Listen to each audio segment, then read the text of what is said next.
I've lost my pride. The lights in the streets hide the stars from my eyes. It's been a long, long time coming, but I know the change is gonna come. And it's too hard living. One of the issues that I focus a lot on, I'm speaking loud because the camera's coming far away. One of the issues that I focus a lot on in my show and in my life is mountaintop removal, strip mining, because it has such a devastating impact on the environment, but also in the communities of the mountains.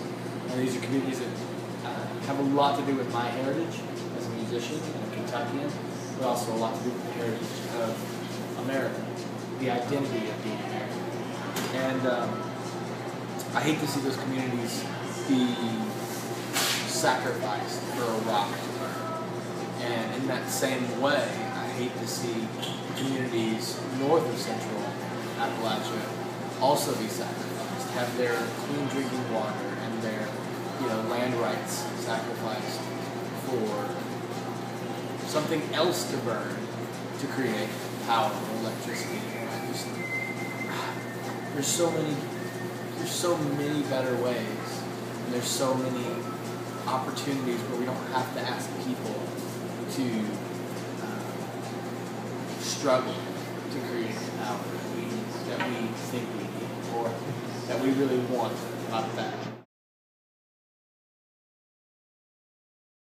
Because it hasn't completely been able to build its root system into the economy yet, into the culture of the area.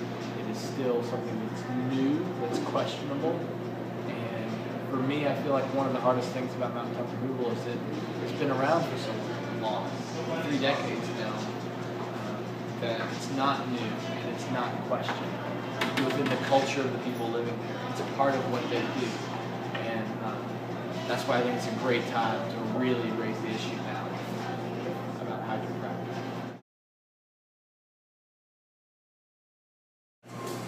The most successful thing that I've seen is to get the people there in the area to learn to develop their own opinions and pride of the place, so that it's not worth cutting down or removing or breaking or fracturing. And that's the biggest thing, and that's a hard thing to create as someone from the outside. If you don't live there, you want to make sure not to finger point, and you also want to make sure not to be kind of centrist to your own values. You want to let them live on their own. And so things that I think that are most successful is giving them the opportunity to value their independence, their land, their heritage, and value it so much that they're not willing to sacrifice it. Somehow showing that they're sacrificing it. And then the other thing I think has always been a very powerful story is scale. One farmer having a small, extractive industry is one thing. Having huge, international companies come over and pay huge dollars to set up whole veins of these things.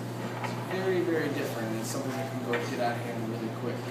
And I think explaining that idea that can be super abstract is really valuable. Absolutely.